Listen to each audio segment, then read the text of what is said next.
In the beginning was the Word, and the Word was with God, and the Word was God. The same was in the beginning with God.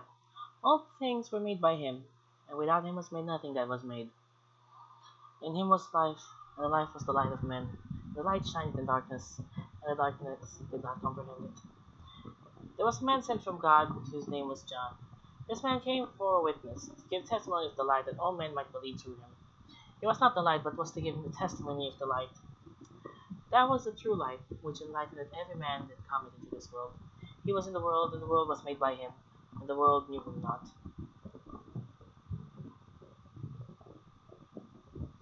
He came unto his own, and his own received him not. But as many as received him, he gave them power to be made the sons of God, to them that believe in his name, who are born not of blood, nor of the will of the flesh, nor of the will of man, but of God. And the Word was made flesh, and dwelt among us, and we saw his glory, glory as it were of the only begotten of the Father, full of grace and truth. John beareth witness of him, and cried out, saying, This was he of whom I spoke. He that shall come after me is preferred before me, because he was before me. And of his fullness we all have received, and grace for grace. For the law was given by Moses, grace and truth came by Jesus Christ. No man hath seen God at any time. The only begotten Son, who is in the bosom of the Father, he hath declared him.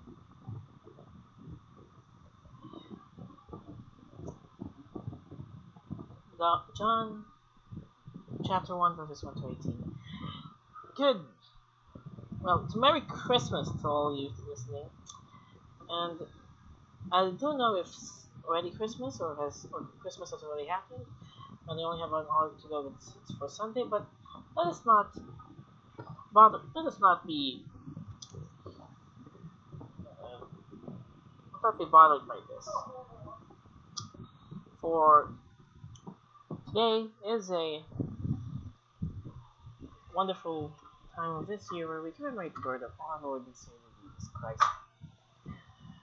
And before you guys leave, don't you worry, there will still be games, but we first have to deal with some stuff to read. Well, that was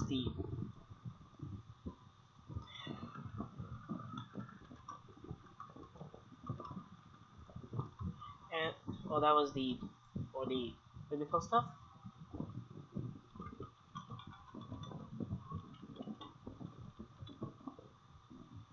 And we will. Now that was for the second for those who prefer something else. So it's the same nature. Don't you worry. We will read O. Henry's classic work, The Gift of the Magi. Excuse me for a minute.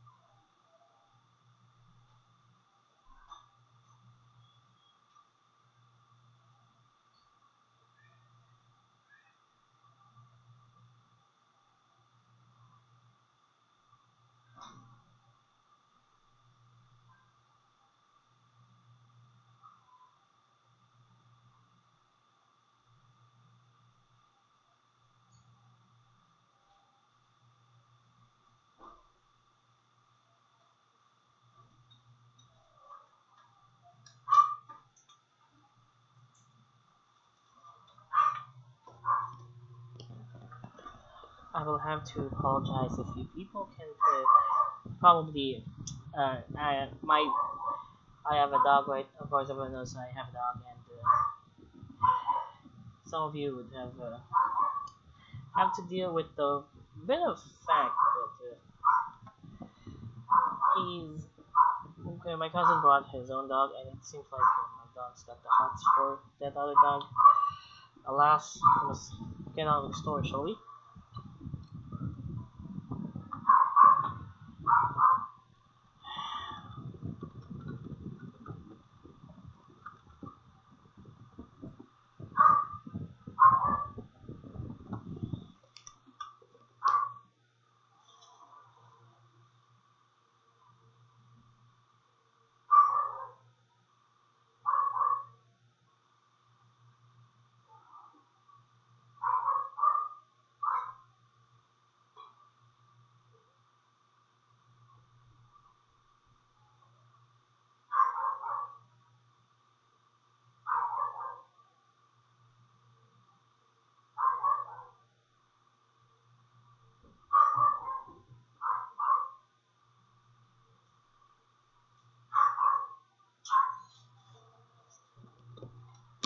I'll make this really pretty short, just for you guys.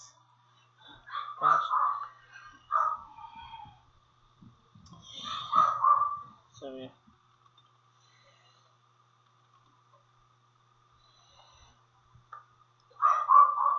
Um, where was I? Oh yeah, we're gonna read some. I'm gonna continue reading. And Merry Christmas. Okay. Um, $1.87. That was it. And 60 cents of it was in pennies. Penny saved one into at a time by bulldozing the grocer and the vegetable man and the butcher until one's cheeks burned with the silent reputation for parsimony that such close dealing implied. 3 times Della counted it. $1.87. And the next day would be Christmas. There was clearly nothing to do but flop down on the shabby old couch and howl. So Della did it. Which instigates a moral reflection that life is made of sobs, sniffles, and smiles, with sniffles predominating. While the mistress of the home is gradually subsiding from the first stage to the second, take a look at the room. Furnished flat at $8 per week. It did not exactly beg your description, but it certainly had the word on the lookout for the Mackenzie squad. In the vestibule below was a letter box to which no letter would go, an electric button from which no mortal finger could coax a ring. Also, appertaining thereunto was a card bearing the name Mr. James Dillingham Young. The Dillingham had been flung into the breach during the former period of prosperity when its possessor was being paid $30 per week. Now, when the income was shrunk by $20, the letters of Dillingham were blurred as though they were thinking seriously of contracting to a mausoleum assuming thee. But whenever Mr. James Dillingham Young came home and reached his by the bob, he was called Jim and greatly hugged by Mrs. James Dillingham Young, already introduced to you as Dell. Which is all very good. Della finished her cry and attended on her cheeks with a powder rag. She stood by the window and looked out dully at the gray cat walking a gray fence in the gray backyard. Tomorrow would be Christmas Day, and she had only $1.87 with which to buy Jim a present. She had been saving every penny she could for months for this or so. $20 a week doesn't go far. Expenses had been greater than she had calculated. They always are. Only $1.87 to buy a present for Jim. For Jim, many happy hours she had spent planning for something nice for him, something fine and very headed sterling, something just a little bit nearer to being worthy of the honor of being owned by Jim.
There was a pier glass between the windows of the room.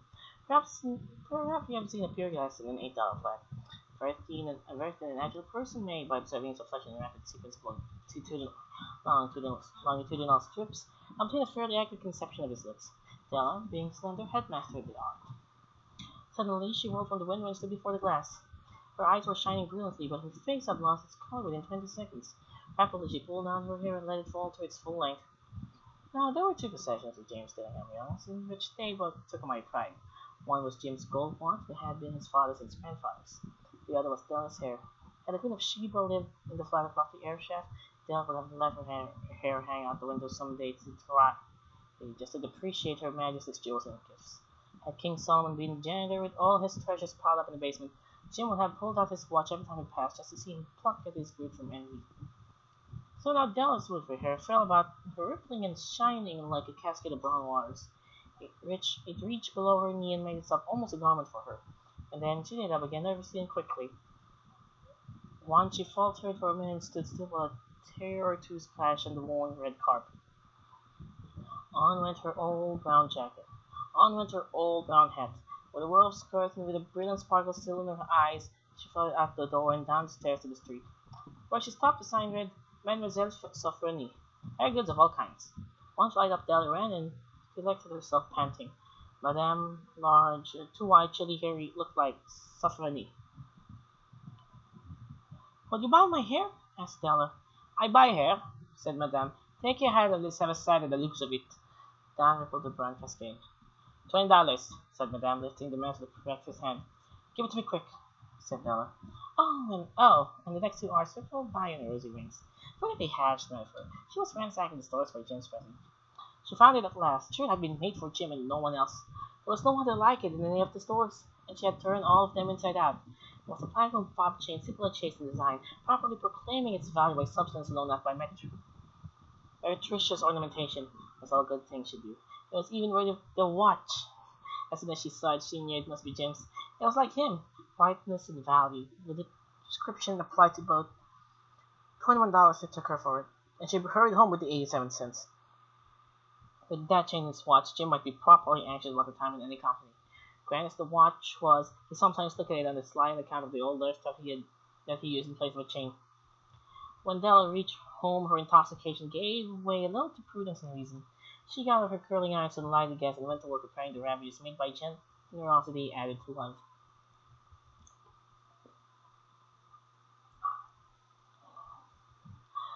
Which is always a tremendous task, dear friends. Mammoth task. Within 40 minutes, her head was covered with tiny clothesline curls that made her look wonderfully like a truant schoolboy. She looked at her reflection in the mirror long, carefully, and critically. "If Jim doesn't kill me," she said to herself, "before he takes a second look at me, he'll say I look like a Coney Island chorus girl. But what can I do? Oh, what can I do with $1.87? At 7 o'clock, the coffee was made and the frying pan was on the back of the stove, hot and ready to cook the chops. Jim was never late. Della doubled the fob chain in her hand and sat on the corner of the table near the door that he was always entered. Then she heard his step on the stairway down in the first flight, and she turned right for just a moment.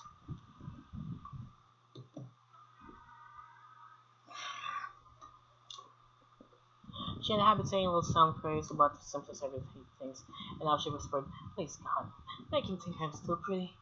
The door opened and Jim stepped in and closed it. He looked thin and very serious. Poor fellow was only 22, and be burdened with family. He needed a new overcoat and was without gloves. Jim stopped inside the door, as immobile was as a scent of quail. His eyes were fixed upon Della, and there was an expression in them that she could not read, and it terrified her. It's not anger, nor surprise, nor disapproval, nor horror, nor any of the sentiments that she had been prepared for. He simply stared at her fixedly with that peculiar expression in his face. Della wriggled off the table and went for him. "Jim, darling," she cried, "don't look at me that way. I had my hair cut and sold because I couldn't have lived through Christmas without giving you a present. I'll go it again. You won't mind, will you? I just had to do it. My hair grows awfully fast. Say Merry Christmas, Jim, and let's be happy. You don't know what a beautiful nice gift I've got for you." "Got your hair?" asked Jim, laboriously, if he had not arrived at the plant in fact yet, even after the hardest mental labor. "Kind of and sold it," said Ella. "Don't you want me to swell anyhow? I mean without my hair, ain't I?" Jim looked about the room curiously. "You said your hair is gone?" he said, with an air almost of idiocy.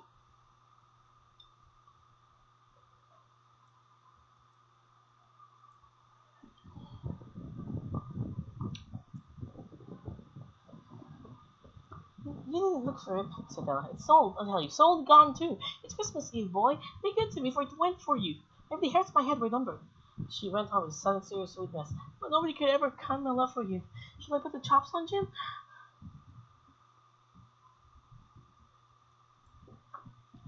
Out of his trance, Jim seemed quickly to wake. He unfolded his Della. For 10 seconds, let us regard with discreet scrutiny some inconsequential objects in the other direction. $8 a week or $1,000,000 a year. What is the difference? A mathematician and wit would give you the wrong answer. The Magi brought valuable gifts, but that was not among them. The dark assertion will be illuminated later on. Jim drew a package from his overcoat, tucking it upon the table.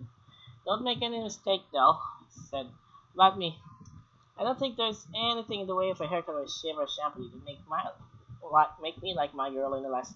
But if you only wrap that package, you may see why you had me going a while at first." White fingers and nimble tore at the string and paper, and then an ecstatic scream of joy, and then, alas! A quick feminine change to hysterical tears and wails, necessitating immediate deployment of all the conforming powers of the Lord of the Flat. For there they lay the combs, set of combs, signing back that they'll have to worship for along the broderie the beautiful combs, purified tortoise shell with jeweled rims, just a shade to wearing the beautiful vanished hair. They were expensive combs, she knew, and her heart had simply craved and yearned over them without the least hope of possession. And now they were hers, but the tresses that should have adorned the cabinet and the ornaments were gone. But she hugged them to her bosom, and at length she was able to look up at dim eyes and smile and say, "My hair goes so fast, Jim." And Della leaped up like a little singed cat and cried, "Oh, oh!" Jim had not yet seen his beautiful present. She held out him eagerly upon her open palm, but all precious smells seemed to flash the flush of her bright and ardent spirit.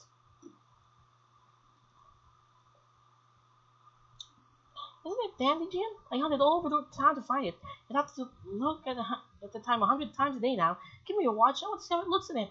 Instead of obeying, Jim tumbled down to the couch and put his hands under the back of his head and smiled.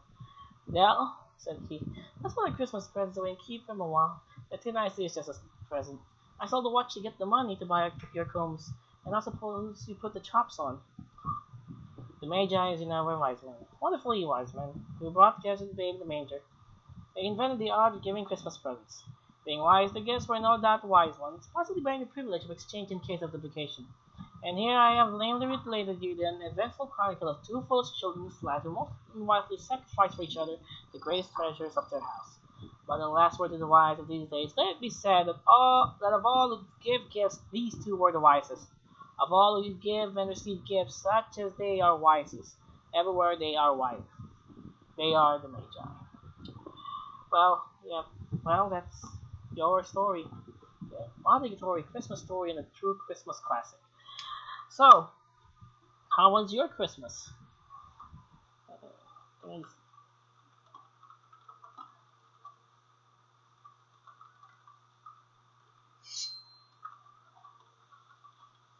Uh, uh, well, that's for it. So let's get on with the game, shall we? After all, that's all you're here for. Let's begin with the morning Zoom. I will try my best to read to you the nativity story once I find it online.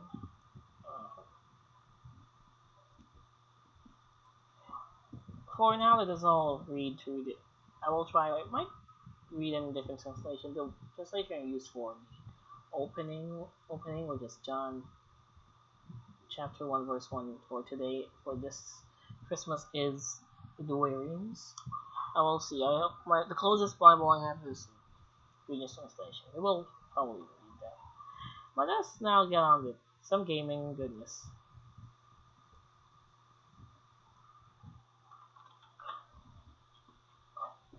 Okay, I should have done that. I truly apologize. That was really sudden. Well, if anyone of you are interested in watching me, please do so, and please do not PM me at this time of year. This time around, okay? Let's get on with let's get on with stuff. So, Earth side. We will now play an easy. We might do medium. It's an intermediate map, and it does have the feel. You will have it goes by footsteps, and I don't know. It's the whole playground is more or less your place. You can place anything by the fireside. Oh, you can place something just there. I wonder why they don't. I mean, it's too hot there. You shouldn't let anyone there. So, by the fireside over here, we'll start off with the obvious fact that I've pretty much been crippled by the loss of a. I'll probably use a component. Oh crap! I almost forgot it. I'm so used to Bloons Monkey City. You can still have something left for you on. But right now, it seems that that's not the case. So we will first have to use some other stuff, which in this case are Dark Monkeys. I have no confidence when it comes to in here. We might use a Buccaneer, but that's such a low water, and you can get the same effect with just by using a bunch of bomb towers. So instead, we will probably just place some dark monkeys. Then save up. Uh, well, let's see. While we wait, let's find what the solemnity of the nativity. I'll need the gospel. That would be Luke 2, chapter 1 to verse 14.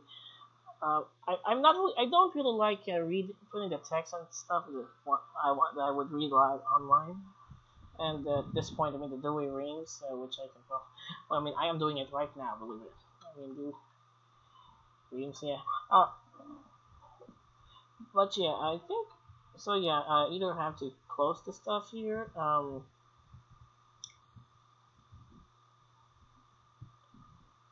I could get there. So we will just use the Good News translation. And, the way Reams is pretty open source. No. So, and like if writers cared much, I'm sure some people probably print, make a version of that copy on Dead Tree edition, but I doubt it for one. Really doubt it. What I can put here right now is a Spark Factory, and that's currently done. Anyways, let's go try to multitask and get on with the. I'm not. I would. The problem with the translation, the same style as the Goodness translation, is that I don't exactly like the first line, which would be at the beginning, which usually is in the beginning. The word already existed. It doesn't have the same feel as just opening at the beginning with the word. Not that there's a problem. The idea of God's there being in the beginnings pretty obvious, but at this point, let's just read. Everyone's pretty much the story for this, pretty much the Christmas story. Depends on your question.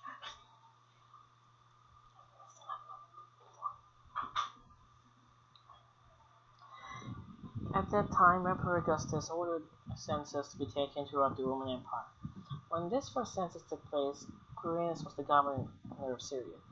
Everyone then went to register himself, each to his own hometown. Joseph went from the town of Nazareth in Galilee to the town of Bethlehem in Judea, the birthplace of King David. Joseph went there because he was a descendant of David. He went to register with Mary, who was promised in marriage to him. She was pregnant, and while they were in Bethlehem, the time came for her to have her baby. She gave birth to her first son, wrapped him in cloths, and laid him in a manger. There was no room for them to stay in the inn. There were some shepherds in that part of the country who were spending the night in the fields, taking care of their flocks. An angel of the Lord appeared to them, and the glory of the Lord shone over them. They were terribly afraid, but the angel said to them, "Don't be afraid.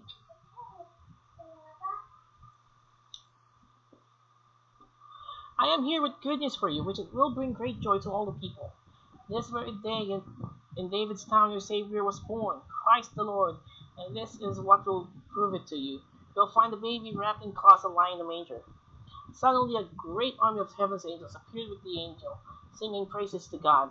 Glory to God in the highest heaven, and peace on earth to those with whom he is pleased. And that, my friends, is the word of good news. Well, that's the that's the reading. Apparently, I'll check. That's the reading. We'll get through this. My 2018 my kind of 2018 gospel reading does not have just my Christmas midnight mass. But what I can assure you is that I'll try my best to at least explain to you some things, some concepts. So as we all know, Christians believe that Jesus is the Son of God, born of Virgin Mary. But the point of the question is, why would he simply, if he, the Messiah, why would he come in this way. I've just read nice little article, which details Saint Thomas's take on why it must be that the birth of the Son of God needs to be preceded by has to be by birth through the womb. So in this case, Mary. But, but that's what this. I'm afraid I might get heretical. But one of the uh, things that have to keep in mind in these situations, in this kind of these things, is that really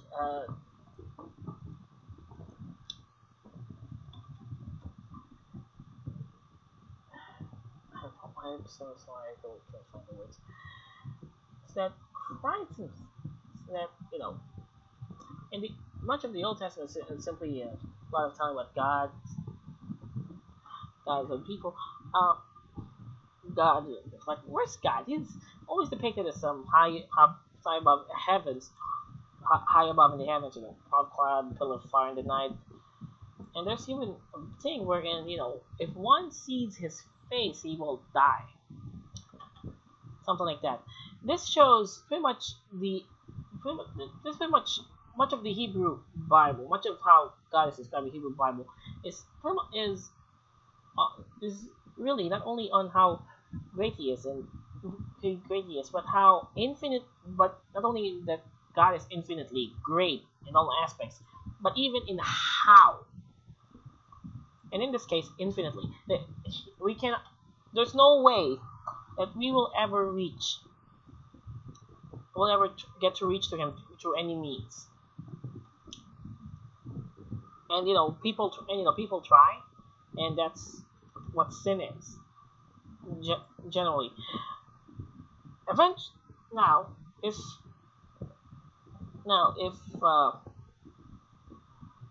God wants us to be saved, He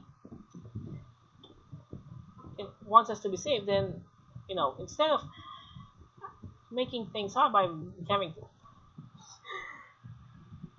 instead of if God, if I'm not theologian, okay, but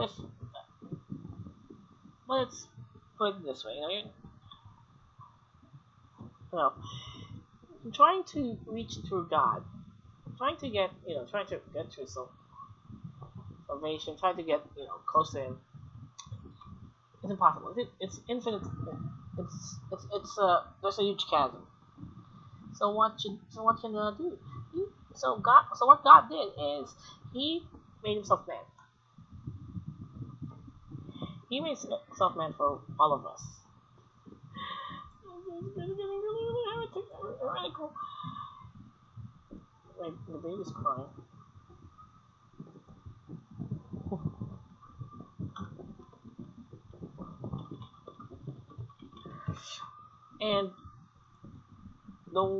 And how of course, and how else would He come to this earth as a man?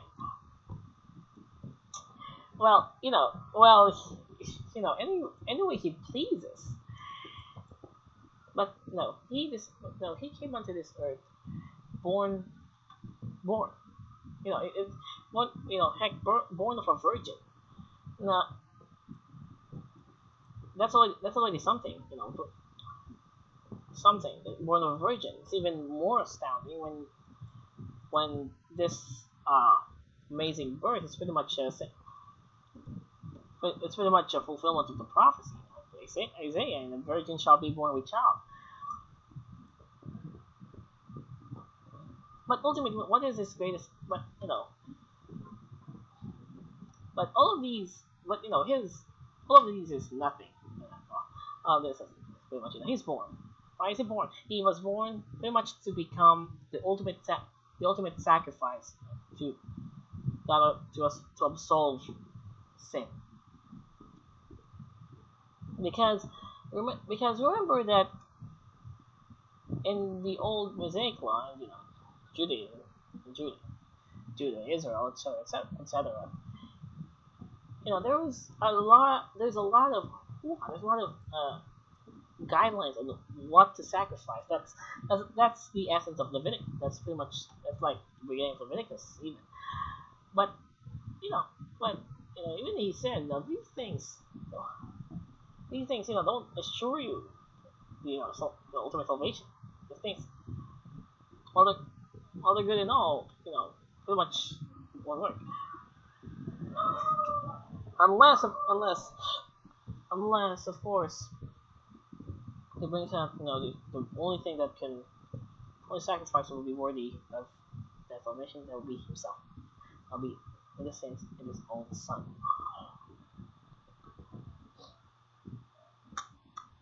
I mean, these word narratives, only two gospel, only two gospels have a birth narrative, Matthew and Luke, and it's not as complete, but it's not like really complete in everything, as can be seen by the fact that we have some infancy gospels roaming around, and only one of them like approved, except for James. But but why does it matter that he was born into this world? Because God became man. Think about it. Nowhere should ever fear that. Nowhere will you ever see something like that. God becoming man. You might have some mythology going, this God kind of turned into this person, this thing got into this thing, but it's not like he became man. He's came man. I mean, heck, just think about it. Plato had already kind of dealt with this. Like how can a god even change? If the best of change should be for the better, why? And being a god is already pretty much the best of it all. Why would you change into something lower? And Jesus Christ answered that. It is not for my, and Jesus answered that. And it come, it's not gonna be for my, not gonna be merely for my sake, but for yours, for your salvation. Again, I don't understand. I don't feel so confident about this. Now I've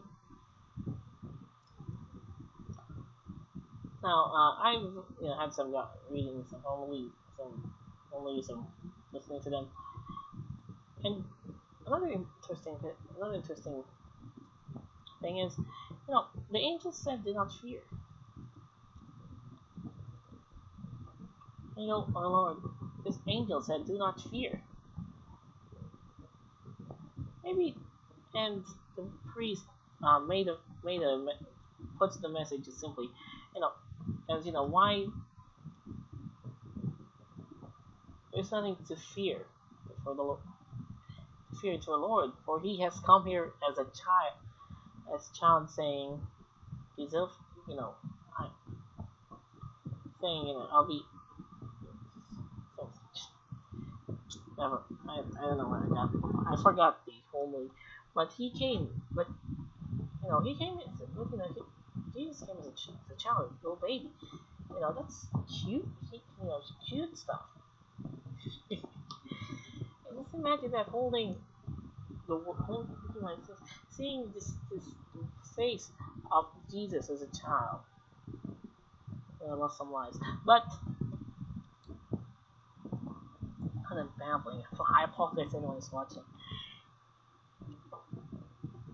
So just this wasn't some some easy, and not only is that, but he is in the darndest of conditions. He he was he's practically born in the stable. He was he's he Joseph and Mary could not find room. They could not find room all in Bethlehem, and it's not exactly their fault. I mean they have not, as you implied, they have nowhere else to go home to, as they practically live in Nazareth, and it's also census, and it's understandable. It's census time, so it's a census. Everyone is supposed to go to their home to their homeland and be counted. So there will be a lot of people. There will be a lot of people going to places.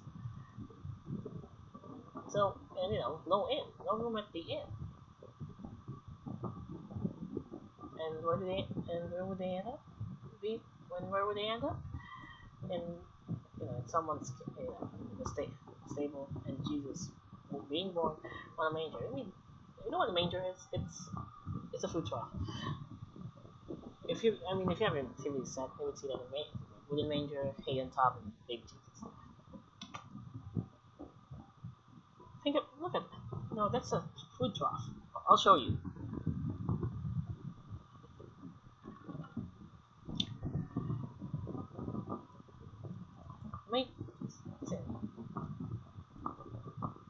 That's this is not exactly a crib. I think for a normal manger and at least the symbolism. It's something along like that. That's where the people would eat. That's where the horses would eat, everything like that. And they placed Jesus. They placed after baby Jesus after his birth onto this.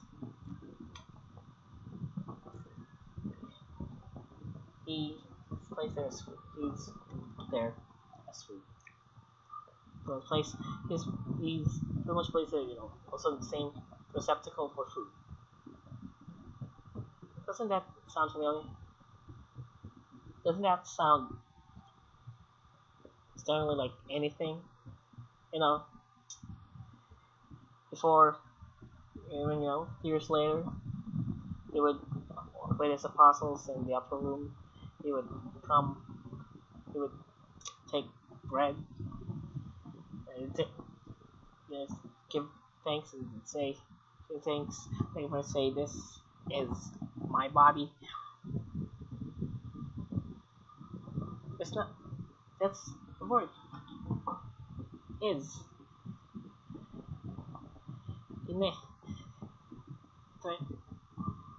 Is my body. No question. This is my body. This is my blood. No arguing. No special whatever. No hidden symbolism. He said, "This is." And then he took the chalice, cup, and offering and say, "This is my blood."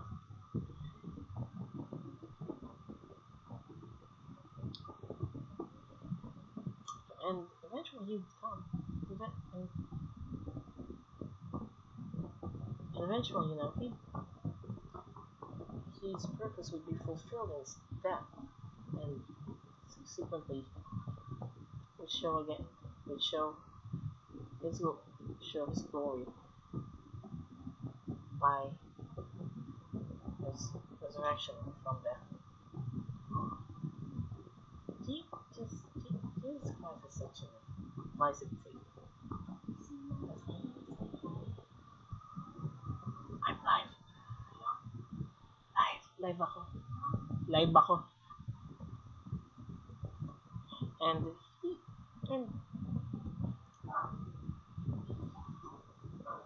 is it any wonder that I'm sure some people have a deeper meaning to this, but all this, but if you've read through most of it, everything is preceded by a preceded by a prophecy that will be fulfilled. In fact, the reason this celebration of Jesus' birth is all the more important because while many while many outside sources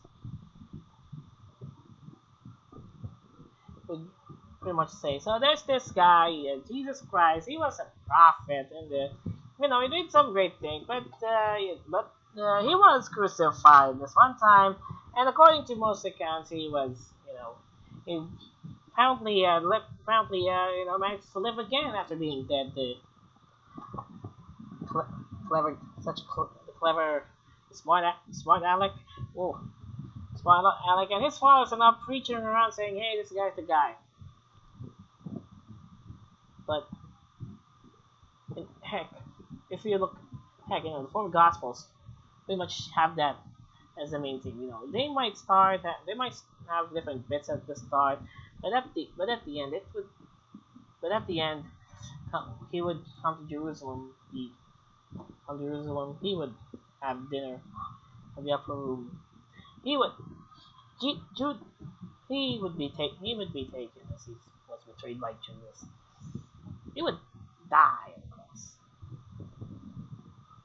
But before that, he would be scourged, and like I said, he would die on the cross.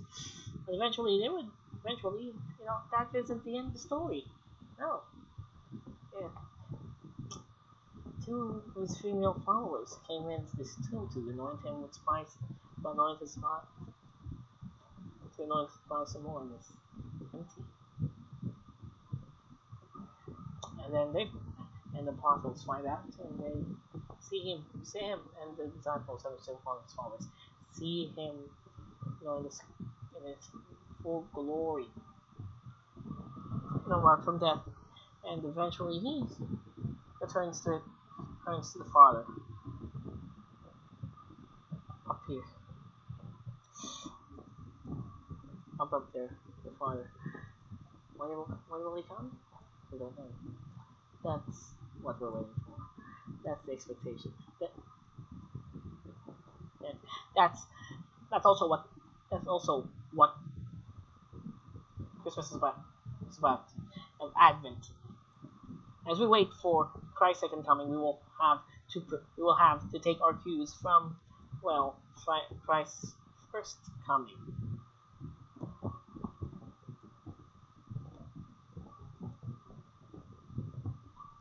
Have answers. That's how he came.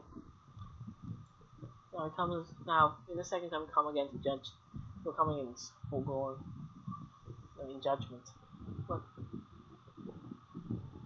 how was one prepared?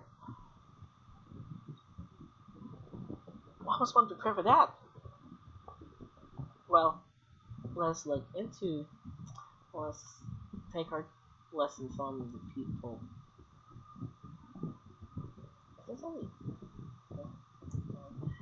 If this is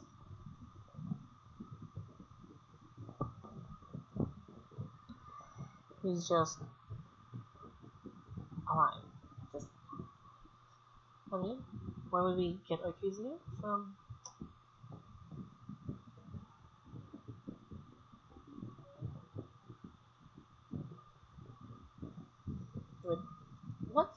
let's look at the people. One of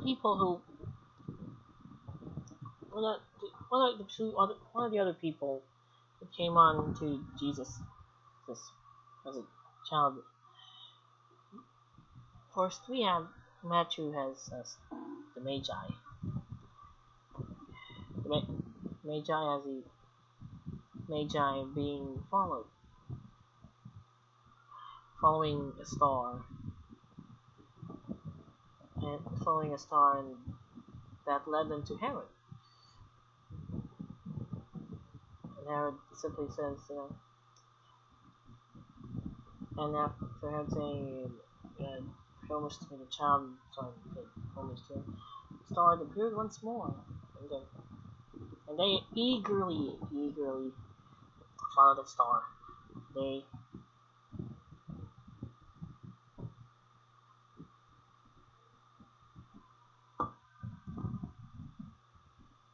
he comes to they anticipated very eagerly wait for them. And uh, and the shepherds who were afraid of when the angel appeared to them was assured to them, do not fear. And maybe that's what we should do too. Should not fear.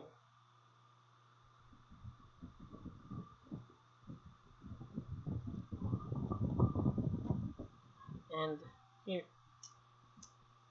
and ultimately should wait for this coming again with anticipation. And there's a lot to wait for. For we don't know when it will come, but only but that doesn't mean we shouldn't do it. That doesn't mean we shouldn't care.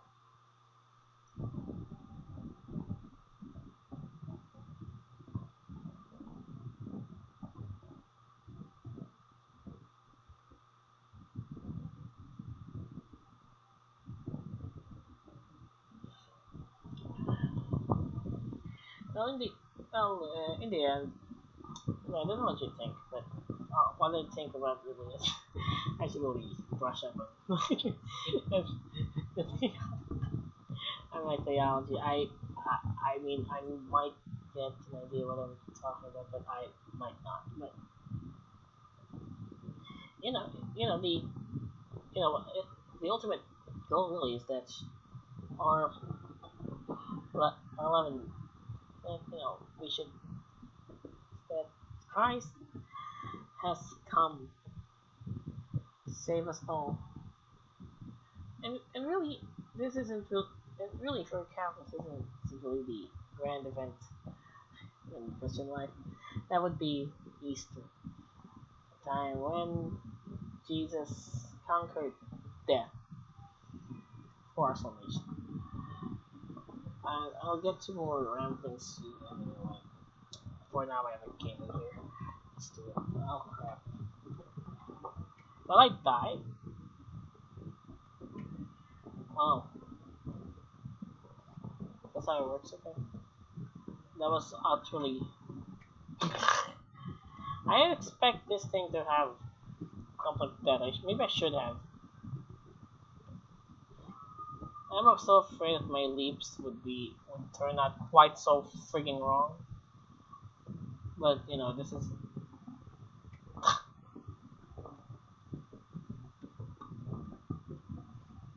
Well, that's. I mean, this has a nice concept.